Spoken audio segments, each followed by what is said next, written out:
का सारथी। गोल्डी मसाले लाए हैं फ्रेश लॉक टेक्नोलॉजी जो रखे मसालों को हर समय फ्रेश। गोल्डी मसाले। नमस्कार, आप देख रहे हैं खबर उत्तर प्रदेश। मैं हूं आपके साथ तनवीर। रुक करते हैं खबरों का, लेकिन उससे पहले नजर डालते हैं इस वक्त की हेडलाइंस पर। योगी सरकार ने करीब 46 करोड़ रुपए की आपदा राहत राशि जारी की, 24 घंटे में वितरण के निर्देश। नोएडा में श्रमिकों के बवाल के बाद आगरा में अलर्ट, फैक्ट्रियों के आसपास पुलिस की तैनाती, एलआईयू भी रख रही नजर। अप्रैल में 25 लाख होमगार्ड और 83,000 असिस्टेंट प्रोफेसर के अभ्यर्थी देंगे परीक्षा, मुख्य सचिव ने सुरक्षा व व्यवस्था के दिए निर्देश। बांके बिहारी मंदिर की वर्तमान व्यवस्था बदलने से सुप्रीम कोर्ट का इनकार, 2 हफ्ते बाद फिर होगी सुनवाई। उत्तर प्रदेश में ड्राइविंग लाइसेंस, वाहन नंबर और परमिट नियमों में बदलाव, लोगों को मिलेगी बड़ी राहत, परमिट के अस्थायी गैर उपयोग की ऑनलाइन सूचना। हेल्पलाइन 1912 बनी विद्युत उपभोक्ताओं का सहारा, 2025-26 में करीब 99% शिकायतों का निस्तारण। आप देख रहे हैं के न्यूज, खबरों का सारथी। और अब रुक करते हैं खबरों का और बुलेटिन की शुरुआत करेंगे बड़ी खबर के साथ। आज सहारनपुर के दौरे पर रहेंगे प्रधानमंत्री नरेंद्र मोदी। ये बड़ी खबर आपको बता रहे हैं, सहारनपुर के गणेशपुर में पहुंचेंगे पीएम मोदी। बता दें कि दिल्ली देहरादून एक्सप्रेस वे का उद्घाटन आज करने वाले हैं और इसी के साथ ग्रीन कॉरिडोर पर सड़क मार्ग से सफर करेंगे पीएम मोदी। डॉट काली मंदिर भी जाएंगे प्रधानमंत्री नरेंद्र मोदी। तो उनका पूरा कार्यक्रम आज आपको बता रहे हैं, जहां मां डॉट काली मंदिर में पूजा अर्चना करेंगे। यूपी उत्तराखंड की सीमा पर है मां डॉट काली मंदिर और इसी के साथ आज जनसभा को भी संबोधित करते नजर आएंगे प्रधानमंत्री नरेंद्र मोदी। तो बड़ी खबर आपको बता रहे हैं, पीएम मोदी के साथ उद्घाटन समारोह में मौजूद रहेंगे उत्तर प्रदेश के मुख्यमंत्री योगी आदित्यनाथ। उद्घाटन में उत्तराखंड के मुख्यमंत्री पुष्कर सिंह धामी के भी आने की संभावना यहां पर जताई जा रही है। तो पीएम सीएम के आगमन को लेकर सुरक्षा व्यवस्था पूरी तरह से अलर्ट है। वीवीआईपी दौरे को लेकर यातायात भी डाइवर्ट यहां पर किया गया है। तो बड़ी खबर आपको बता रहे हैं, पीएम सीएम के आगमन को लेकर प्रशासन यहां पर पूरी तरह से अलर्ट।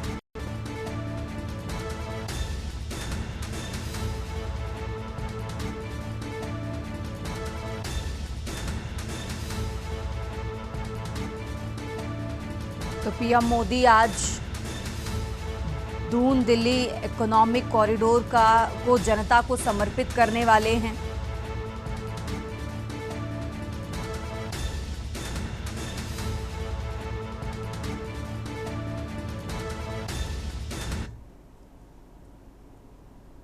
और आगे बढ़ते हैं खबरों में। खबर लखनऊ से है, जहां सपा अध्यक्ष अखिलेश यादव की पोस्ट पर डिप्टी सीएम ब्रजेश पाठक ने पलटवार किया है।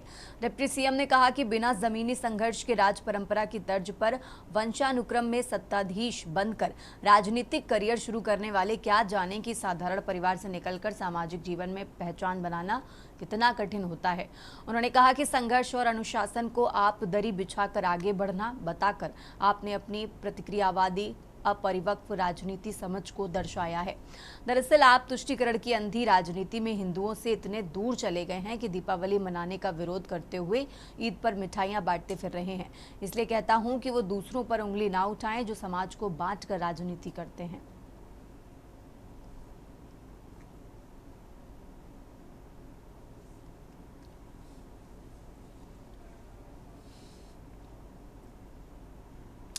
और अब खबर कानपुर से है, जहां तिलक नगर इलाके में करोड़ों की पुश्तैनी संपत्ति पारिवारिक रिश्तों के लिए मुसीबत बन गई है। संपत्ति का विवाद हिंसक मोड़ ले चुका, जहां परिवार के लोग एक दूसरे की जान के दुश्मन बन बैठे हैं। छोटी बहू ने जेठानी की बहू पर जानलेवा हमला करने और संपत्ति कब्जाने के गंभीर आरोप लगाए। स्वयं को पीड़ित बताने वाली संध्या गुप्ता ने आरोप लगाया कि परिवार की बहू अनुभूति गुप्ता ने साजिश के तहत उनके ससुर के करीब आकर घर में रहना शुरू कर दिया। अब धीरे धीरे उनकी पूरी संपत्ति पर कब्जा करने की कोशिश की जा रही है। इतना ही नहीं, पीड़िता का कहना है कि इस विवाद के चलते उन्हें अपना घर छोड़कर दिल्ली जाना पड़ा, लेकिन इसके बावजूद आरोपियों द्वारा हमलावर होने सहित धमकियां भी दी जा रही हैं।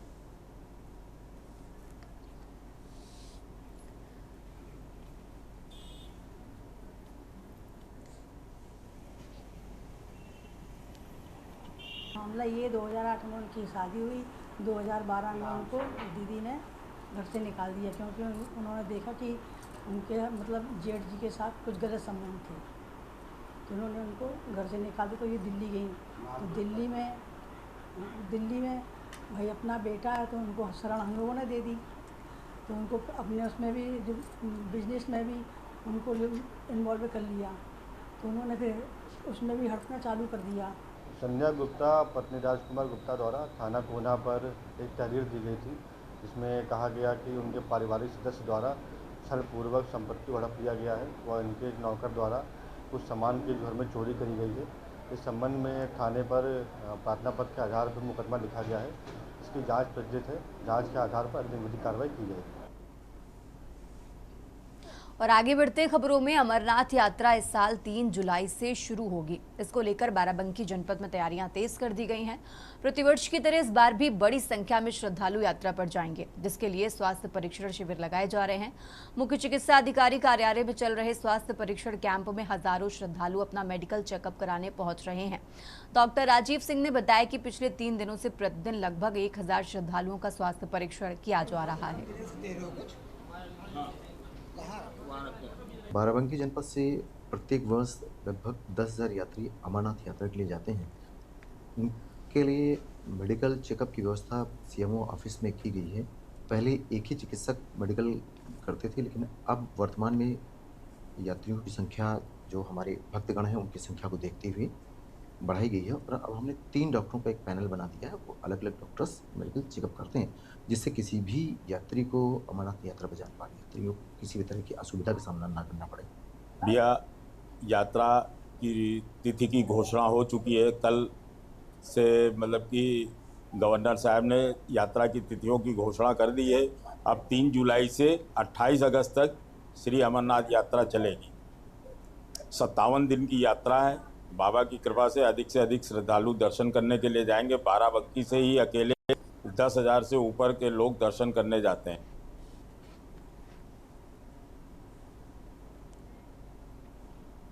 और अब खबर अमरोहा से है, जहां अमरोहा में पुलिस कार्यशैली पर सवाल उठने के बाद बड़ी कार्रवाई की गई है। पुलिस अधीक्षक लखन सिंह यादव ने नगर कोतवाली क्षेत्र की भूड़ चौकी के प्रभारी समेत 3 पुलिसकर्मियों को निलंबित कर दिया है। मामला एक वायरल वीडियो से जुड़ा है, जिसमें युवक शर्बेज ने जुम्मे की नमाज के बाद उसे अनधिकृत रूप से चौकी ले जाकर मारपीट और दुर्व्यवहार करने का आरोप लगाया था।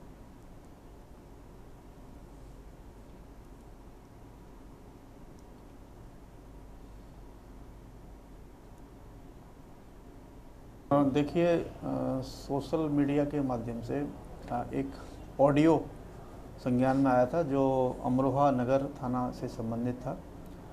थाना अमरोहा नगर पर एक अपराध संख्या 115/26 अंतर्गत धारा 318(4), 352(2), 351(2) BNS के अंतर्गत एक अभियोग पंजीकृत हुआ था, जिसके संबंध में चौकी प्रभारी भूड़ संजीव कुमार इनके द्वारा इसकी प्रक्रियात्मक इसमें लापरवाही बरती गई है।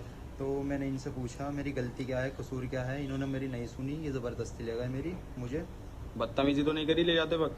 बदतमीजी तो नहीं करी, लेकिन गाली गलौज बहुत करी है। मोबिन ने भी और संदीप ने भी।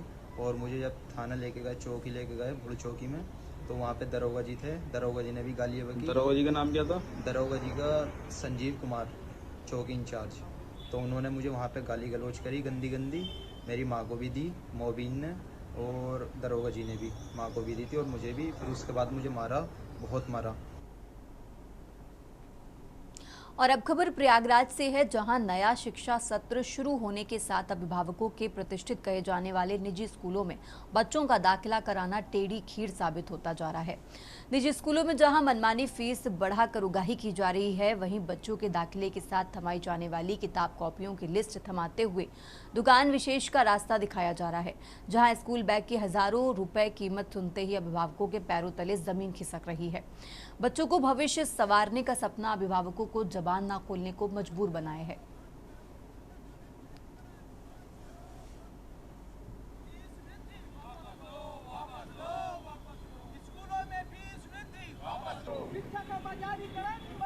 बहुत ही अनुचित है। जब विद्यालय में बच्चा एक बार एडमिशन ले लिया, तो जो एडमिशन शुल्क होता है उसने दे दिया, आपके इंफ्रास्ट्रक्चर का शुल्क उसने भुगतान कर दिया है। अब हर साल वो फिर से एडमिशन ले, फिर से आप उससे एडमिशन शुल्क लें, ये तो घोर अंधेर है, घोर अत्याचार है, अभिभावकों के ऊपर भारी बोझ है। विडम्बना इस बात की है, अफसोस इस बात का है कि इसमें सरकार आंख मूंद के बैठी हुई है। हम तो आरोप लगाएंगे कि ज़्यादातर private school Bharatiya Janata party के लोगों के हैं, इसलिए सरकार इस पर कुछ नहीं बोल रही है। सरकार चुप बैठी है, अभिभावक हलाकान है, परेशान है, दर दर की ठोकरें खा रहे हैं, प्रदर्शन धरना कर रहे हैं। और आगे बढ़ते हैं खबरों में। संविधान निर्माता डॉक्टर भीमराव अंबेडकर की जयंती की पूर्व संध्या पर रायबरेली के बचरावा विधानसभा क्षेत्र के कन्नावा में एक भव्य कार्यक्रम आयोजित किया गया। इस अवसर पर भारतीय जनता पार्टी के प्रदेश अध्यक्ष पंकज चौधरी मुख्य अतिथि के रूप में शामिल हुए और उन्होंने नवनिर्मित डॉक्टर भीमराव अंबेडकर स्मारक स्थल का लोकार्पण किया। स्मारक के लोकार्पण के बाद आयोजित जनसभा को संबोधित करते हुए प्रदेश अध्यक्ष पंकज चौधरी ने कहा कि बाबा साहेब का जीवन और उनके सिद्धांत करोड़ों देशवासियों के लिए प्रेरणापुंज हैं।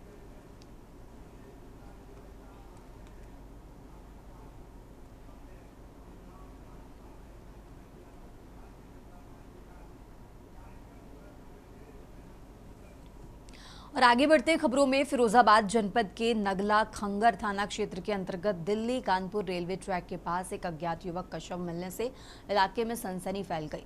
शव की हालत क्षत विक्षत थी और उसका एक पैर धड़ से अलग हो चुका था। पुलिस को डायल 112 के माध्यम से सूचना मिली कि रेलवे ट्रैक के किनारे खंबे के पास एक युवक का शव मिला है, जिसके बाद पुलिस मौके पर पहुंची और पूरे मामले की जांच पड़ताल शुरू कर दी गई।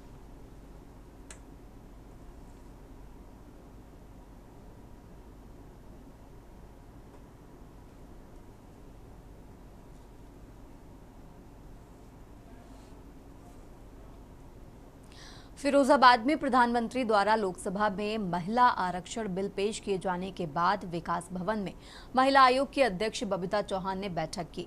इस दौरान उन्होंने केंद्र सरकार और प्रधानमंत्री की महिलाओं के प्रति सोच और नीतियों को सराहना की। बबीता चौहान ने कहा कि महिला आरक्षण बिल देश की आधी आबादी को राजनीतिक रूप से सशक्त बनाने की दिशा में एक ऐतिहासिक कदम है।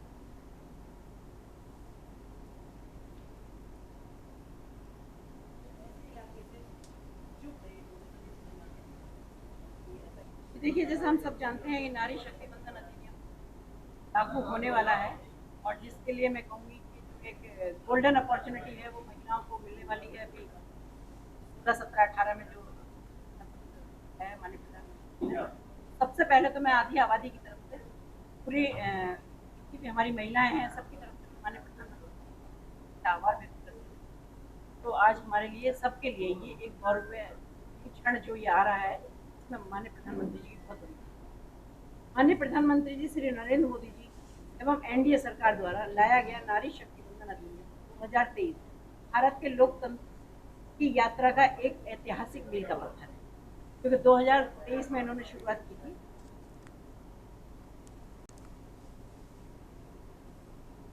और अब खबर सोनभद्र से है, जहां सोनभद्र जनपद के कर्मा थाना क्षेत्र अंतर्गत बारी महेवा में एक तांडव ने किसानों की साल भर की मेहनत को पल भर में राख कर दिया। दोपहर करीब 1:15 बजे खेतों में अचानक लगी आग ने विकराल रूप धारण कर लिया, जिससे करीब 10 से 12 बीघा गेहूं की फसल जलकर खाक हो गई। तेज पूर्वा हवा के कारण आग ने देखते ही देखते कई खेतों को अपनी चपेट में ले लिया।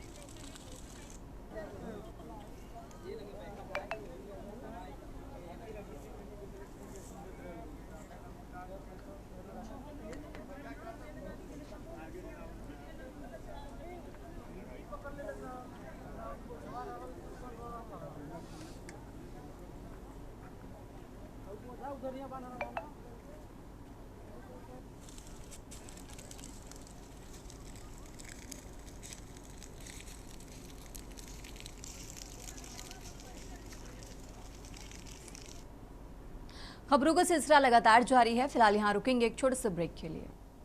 ब्रेक से वापस आ चुके हैं, रुक करते हैं खबरों का। बात कर रहे हैं औरैया की, जहां औरैया में भारतीय जनता पार्टी के जिला कार्यालय पर एक विशेष वर्चुअल कार्यक्रम का आयोजन किया गया। इस कार्यक्रम के माध्यम से महिलाओं ने प्रधानमंत्री नरेंद्र मोदी के संबोधन को सामूहिक रूप से सुना। कार्यक्रम का मुख्य केंद्र नारी शक्ति बंधन अधिनियम रहा, जिसको लेकर महिलाओं में भारी उत्साह देखने को मिला।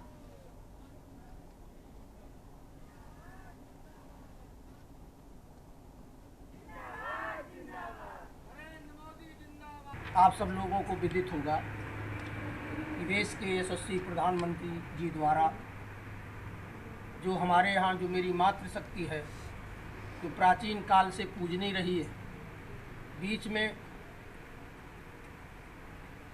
हमारे यहाँ जो विदेशी आक्रमणकारी लोग आए उन्होंने हमारी संस्कृत पर कुठारघात किया, लेकिन जैसे ही इस देश की कमान माननीय नरेंद्र मोदी जी के हाथ में आई, उन्होंने नारी शक्ति को 50% संसद और विधानसभा में आरक्षण देने के लिए नारी बंधन अधिनियम पारित। और अब खबर फर्रुखाबाद से है, जहां फतेहगढ़ स्थित कलेक्ट्रेट सभागार में मिशन शक्ति के तहत नारी शक्ति बंधन सम्मेलन एवं 1 दिवसीय महिला सुरक्षा कांग्रेस आयोजित किए गए। दिल्ली में आयोजित कार्यक्रम में प्रधानमंत्री नरेंद्र मोदी के लाइव प्रसारण के साथ यहां आयोजन का शुभारंभ हुआ। इस दौरान कार्यक्रम की मुख्य अतिथि कायमगंज विधायक doctor Surabhi Gangwar, DM doctor Ashutosh Kumar Dwivedi, SP Aarti Singh, CDO Vinod Kumar Gaur, DDO Shyam Kumar Tiwari, जिला प्रोबेशन अधिकारी व जिला समाज कल्याण अधिकारी सहित कई अधिकारी मौजूद रहे।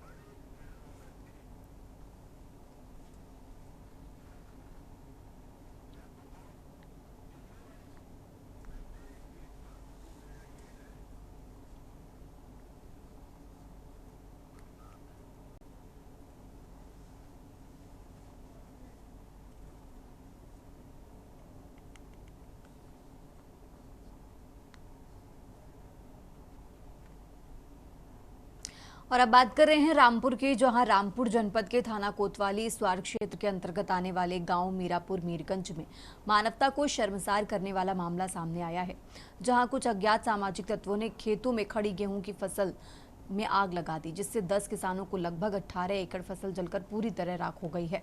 प्रत्यक्षदर्शियों के अनुसार आग इतनी तेजी से फैली कि किसानों को संभलने का मौका तक नहीं मिला। पीड़ित किसानों ने अपने स्तर पर आग बुझाने का प्रयास किया, लेकिन तेज हवाओं और आग की लपटों के कारण वो अपनी साल भर की मेहनत को खाक होने से नहीं बचा सके।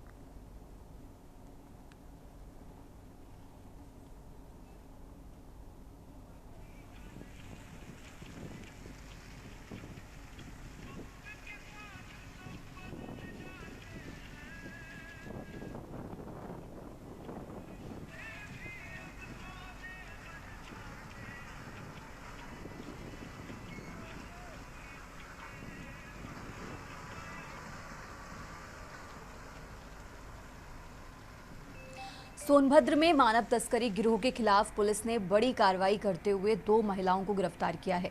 आरोप है कि काम दिलाने के बहाने एक युवती को करीब 1 लाख रुपए में बेच दिया गया था। सदर कोतवाली पुलिस ने संगठित गिरोह का खुलासा करते हुए 2 अभियुक्तों को गिरफ्तार किया है और साथ ही 2 महिलाओं को भी गिरफ्तार किया गया है।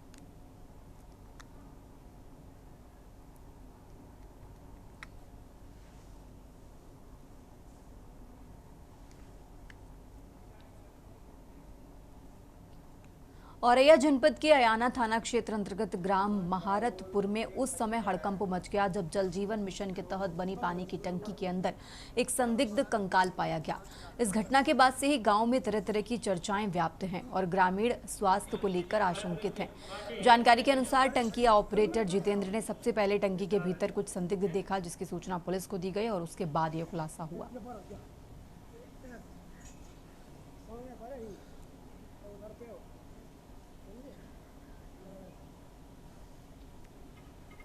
और अब खबर नोएडा से है, जहां पिछले कई दिनों से आंदोलन जारी रहने के बाद कहीं से कोई उम्मीद की किरण न दिखने के बाद आंदोलनकारियों का सब्र टूट पड़ा। एक फैक्ट्री से शुरू हुआ तोड़फोड़ का सिलसिला सड़क से होते हुए कई सेक्टर्स में संचालित विभिन्न औद्योगिक इकाइयों तक पहुंचता है। इस दौरान न सिर्फ औद्योगिक इकाइयों को क्षति पहुंचाई गई, बल्कि रोकने की कोशिश करने पर पुलिस को भी इसका भरपाई करनी पड़ी। आक्रोशित प्रदर्शनकारियों ने आगजनी और तोड़फोड़ करते हुए पुलिस वाहनों पर भी अपना गुस्सा उतारा।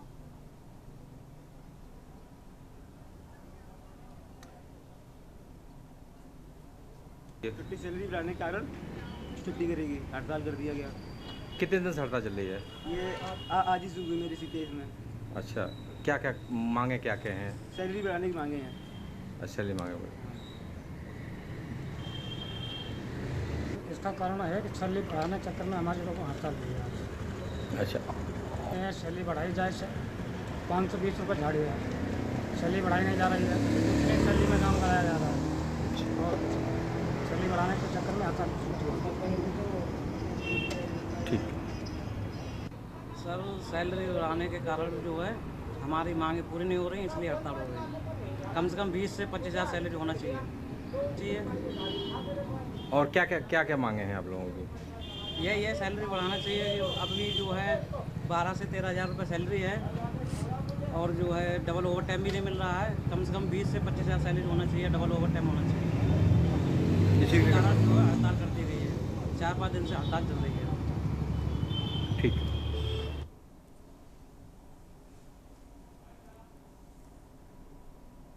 उत्तर प्रदेश की खबरों में फिलहाल इतना ही। आप देखते रहिए के न्यूज़ इंडिया। गोल्डी मसाले लाए हैं फ्रेश